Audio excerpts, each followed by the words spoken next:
All right. Hello, folks. This is Plyr Toons. This is a segment where we talk about recent anime news and things that interest us in those animes, or cartoons for that matter. I am Fearless, and today we're going to talk about Boku no Hero and Samurai Jack. I have a guest host with me today. I'm wondering if he'll introduce himself, though. Hello, my name is DuckMcGavin, also known as the voice of Plyr Toons podcast. All right. Lacking any filler whatsoever, I'm just going to get right into the topics. All right, let's see what we got here. What do you think of the lead character in Boku no Hero, Midoriya Izu? Personally, I'd probably say that he is generic. Not generic in a bad way, mind you, just simply the fact of he is the everyman who wants to be, who aspires to be the best of the best, with really has no prerequisite skill towards that and has to work, try his hardest, and it's the classic story of the underdog, the one who is Yes. down and out, who cannot do anything, who turns out to do everything, and actually using his mind even when he does have strength to do things. Yes, that's kind of how he's been getting by so far, just by using his intelligence in order to beat out heroes who have greater natural physical strength in him other than his quirk that was given to him. And a hell of a lot of luck. Yes, that too. Well, there's a lot to say about character development, but that's kind of the route that Japan tends to go when they make movies or cartoons. They focus on character development rather than a big production story. Whereas over here, we focus more on the story than we do on character development. Our characters are usually already developed as much as they're going to be throughout the movie or cartoon. So I don't But know. I over think that we there, have had a good chunk of development. I mean, yes, there are a lot of characters, which is one of the only real problems I've ever seen is that there are a lot of characters, so trying to get any kind of intimate with them does kind of suck. yeah, But seeing how I don't remember what is the redhead girl's name, the one that floats stuff, her name is Araka. Araka. In the beginning, you see her as this sweet, innocent girl who is just trying her best to do her best. When it turns out that her real motivation is greedy, but not in a greedy way, like it's for her parents. Yeah, And as timid as she is, she eventually gets to the point where she's all like, all right, I'm going to win. I'm going to win everything. And I happen, but I'm definitely going to do my best. Everything I've got is going into this. My parents deserve all that I can give them. And you see her grow. And yeah, of course, you have true. the main character who grows leaps and bounds every single goddamn episode. I've never seen this much character growth since freaking Dragon Ball. Yeah, it's kind of funny, isn't it? Yeah. Because when it comes to character development, he starts out as just a weak little coward. Yeah. Now he's a somewhat slightly weaker little coward. Well, And he's got all the strength in the world. He just has no control over it. And yeah, especially considering that we're in a tournament arc, he has to be yeah, very careful not to murder his opponents. yeah. But Because with that's the not power his that he only. has, that is basically what he'll do if he's not careful. Yeah, that's one of his problems. But the big restrainer on his powers is that it damages him. It breaks his bones. It scars his skin and stuff.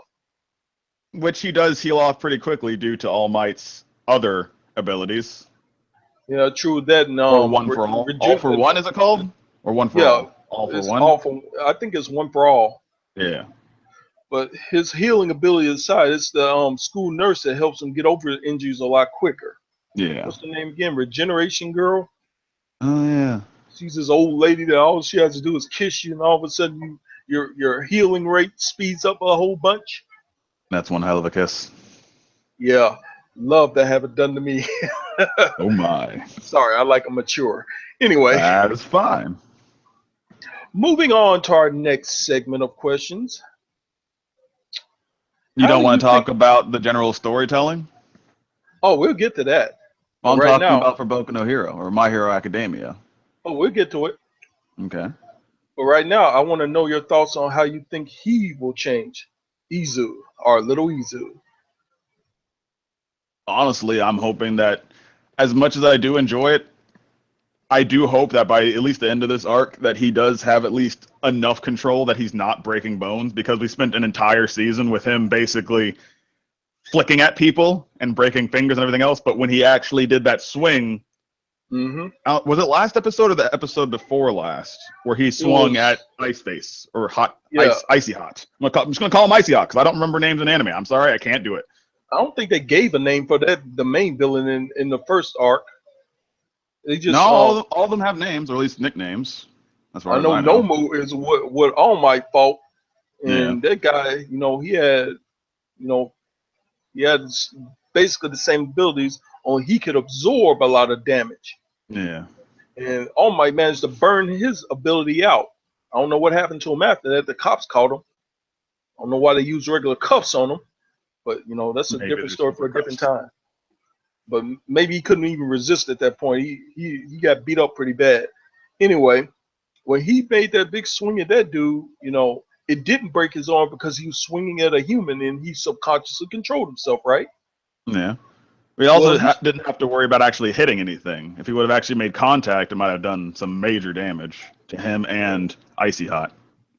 would have broke his arm and killed the guy, but he subconsciously managed to control himself, which is something like you said. I wish he could control a little better, but he was able to do it in the second arc against Well, I'm fine with how we can control it right now. I'm just saying that I do hope that they pick up the pace really quickly, because if by the end of this tournament arc we don't get to see him really hit any kind of stride, where it's still him just running around trying to avoid everything and carefully not murdering everything in front of him. While it's funny, and it was funny for the first season, we're starting to get to the point where things should probably pick up. I'm not saying he has to be All Might immediately, but something. but Allmart is more than just his strength. He's got a lot of confidence. He smiles during every situation in order to trick the fear inside of him. Yeah. But Izu isn't like that. Like I said, he's kind of a coward. So he's got to grow out of that. And I Yeah. wish for some more character development other than his superpowers, because all he's got to do is gain confidence, and his superpowers will follow right behind that. I'm not so sure it's that easy, but here's hoping. Power positivity. I mean, that's what most anime is about. Well, we can only hope. Well, anyway, getting on to the last segment of this particular anime. What do you think of Japan's storytelling style, Duck? Oh, it depends on what you mean. If you're talking about theater, if you're talking about, I mean, there's several different types of storytelling within anime. A lot of them follow. You have like the 24 episode anime, which is a short arc of a beginning and an end. You have anime that are built right alongside of a manga like Naruto, which basically aren't so much built with an end in mind, but it will happen eventually when the money starts running out or they lose popularity. Then you have an anime like what's it called? Well, I guess, is the anime for Conan still going? I know the manga should be still going, right? What was that? Conan, Detective Conan, little dude Oh, that used to that be a big anime. dude. Yeah, Yeah. as well as One Piece still going. They have no interest in What doing do most of those basically animes anything. have in common, Duck? The central theme that I'm trying to explain here is that they focus on character development. Luffy starts off as just a regular pirate with Gum Gum Fruit as his ally, and he progressively gets stronger. Same thing in Bleach, same thing in Naruto. Well, The aside from the only power creep, as much as I do, like, I love One Piece. I watch it as much as I physically can because, 600 episodes, 700 by now by the time I'm talking about it. There's a lot of episodes, but for the most part, within about 25 to 40 episodes, the story arcs for One Piece basically loop in on each other, doing the same thing, the same pacing over and over and over, which definitely works. It's like every show that you watch where it's the villain of the week show, except for it's the villain of the season. And Luffy just gets stronger and stronger as well as everyone else. But aside from the power creep, between the first season and the current season, in my personal opinion, which may not be popular, it's the same thing, which I love, keep in mind. sure, but I like Japan's storytelling style that focuses on character development a little bit more than I like our style of just big production and focusing on story. Well, this also is a serialized anime as opposed to like a movie. When it comes to movies, they do the same thing, even in anime movies, unless, of course, you're talking about something like a Studio Ghibli film, in which case it's about being incredibly beautiful and character development. Nothing else matters aside from that. Yeah, true enough. Love Studio Ghibli. Don't we all? And apparently, I forget his name, the main guy is coming back out of retirement once again to grace us with a new movie. Yeah, this one's probably going to be centered around respecting nature too, Mm-hmm. which, Pretty good thing. as a species, we tend to fail to do, Yeah. which is why it keeps getting hotter every single year. Anyway, environmental issues aside, let's move on to our next topic of discussion: Samurai Jack. Watcha! So, what do you think of the nature of Jack's sword? What I mean by that is, what do you think it is?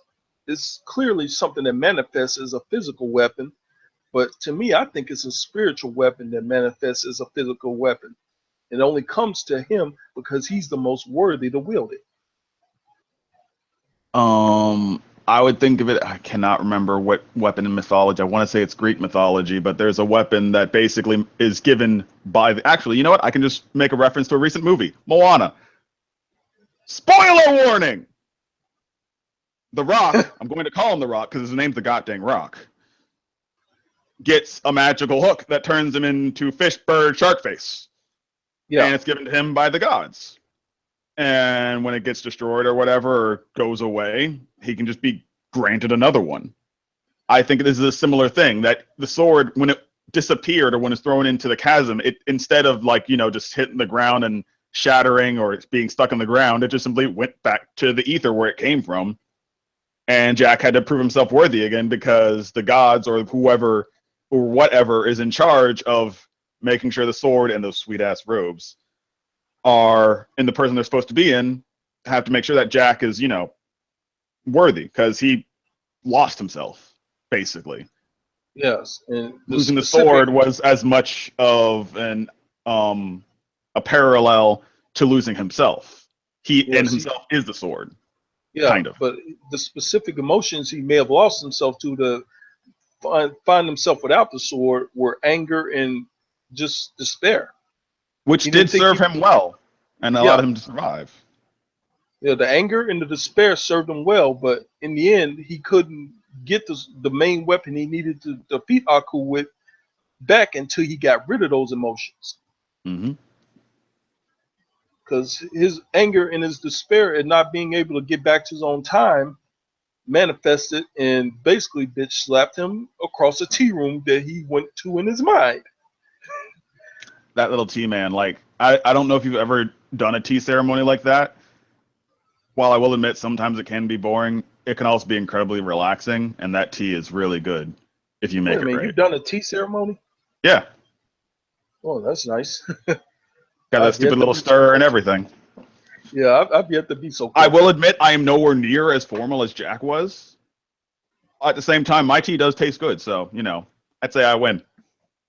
You actually make your tea like that? Well, if I do a ceremony like that, yeah. One of my friend's mother, not his mother didn't pass, but my friend passed, and I still keep in contact with his mother, and whenever we hang out, we do the ceremony where either she'll do it or I'll do it, and we'll serve each other tea. Well, that's news to me. It's something we've been doing for, how old am I now? 26, so 20 years, yeah. 20, 25, 20, 21 years. Well, that's quite the deal you got there, young man. Anyway, I think as a sort of point of contention here, that the sword itself is only ever going to go to Jack because there's nobody in that series that we've met or have yet to meet besides the Scotsman that might be able to wield it. I don't know. I would like to see Ashi, maybe. I don't think she has to be able to wield it, but I think Ashi is on the path to being as worthy. In a world ravaged by Aku, finding the good ones is few and far between. Yeah, most of the good ones are dead, so. Yeah, he got the Scotsman, but that guy came back as a freaking magic ghost. I gotta admit, that one threw me for a loop. But you know what threw me for even more of a loop? Hmm? That ending, though. Let's talk about that. You mean the So one that what they do you? projected from a mile away? Yeah, I didn't see the whole kiss scene coming because they just kind of threw it on us and started playing this old 1950s love song. The song may have been a little out of nowhere, but from the very beginning, like when they punched that tiger in the face and both of their hands just kind of tapped, and they're like, "Oh, I'm sorry. No, I'm sorry. Oh, I'm sorry. Sorry." But With did you the really think pole it and was everything gonna? else. The Did you really entire think? time I saw it coming from a mile away. That is classic romance. I watch a lot of romance, so that might be the difference between me and you. I apologize. Yeah, I don't. But this is that kind It of was threw me. goddamn adorable. I was like, okay, they And it just really started. shows the fact that Jack, including the 50 years that he's been in the future, he spent basically his entire life training to defeat Aku, never really even taking any consideration into, sex, women, doing anything aside from trying to get back to the past, Samurai Jack. Yeah, true enough. But the same could be said of Ashi. She trained her whole life to kill him, Exactly. and They're when that in a purpose similar was boat, taken away from except her, for Jack's been around for a lot longer.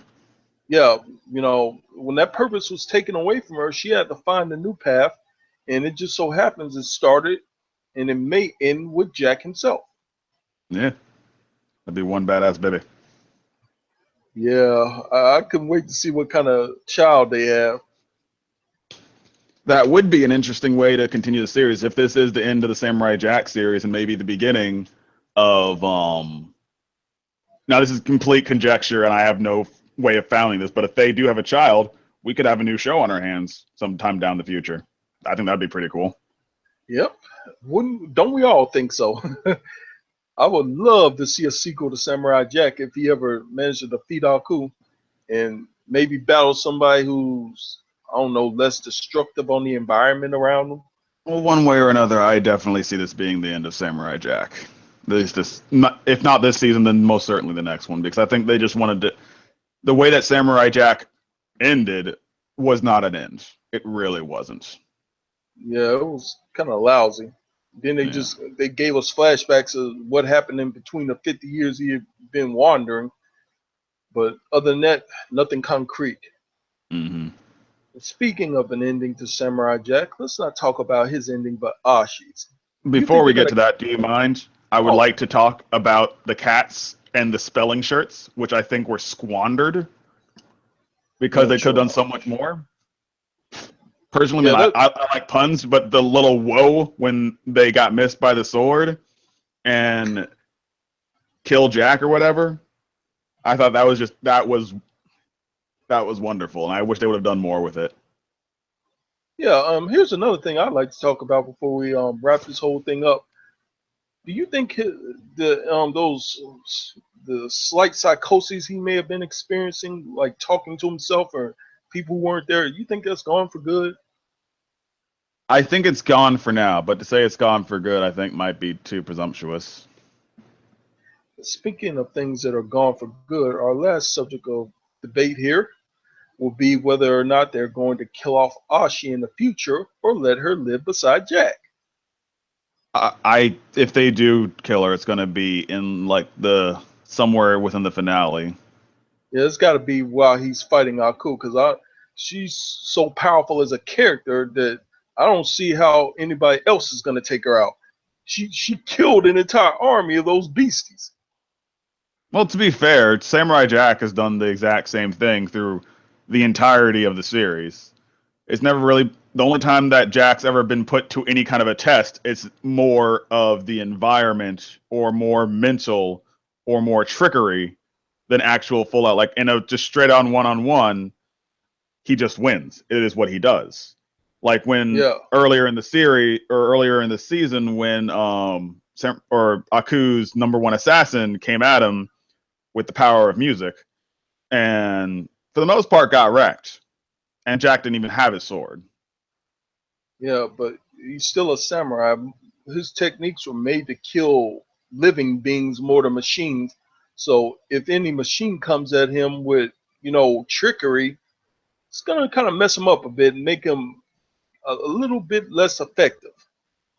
I don't know. I'd say that, Jack's got the moves, baby. Nice one. Anyway, I just I really hope they keep Asha around because I can almost feel it in my bones. They're gonna kill her off sometime right when he's fighting Aku. He's gonna be like, "You traitor!" And then she's gonna catch a I bolt can't through the wait for the chest. Or something. assassin to come back. Like I don't know why, but I love that guy. Maybe He is just because he reminds delightful. you of Sammy Davis Jr. Well, there's that too. Well, that was an interesting jaunt. As far as topics go, I think we're pretty much wrapped up here. This has been Plyr Toons. I've been Fearless. You can find me on Twitch as Fearless Soul. You can find me on YouTube as Fearless Soul. You can find me on Twitter as the same thing. And this is my co-host, DuckMcGavin. It's been a pleasure having you all listen to me, and well, maybe we can meet again some So other time. I don't get to plug my stuff now. This is how it is. I see how it is. Oh, go ahead. I'm Duck McGavin. You can find me on Twitch, Twitter, and the YouTubes, as well as on Facebook on a rare occasion. DuckMcGavin. I'm always streaming, so if you're looking at my streaming channel, there's always going to be new content there. And aside from that, yeah, I've said my piece, pimped my stuff. All right. Well, I'm pimping aside and everything else that might have occurred while you were still listening. This will be the end of the broadcast. Thank you for listening.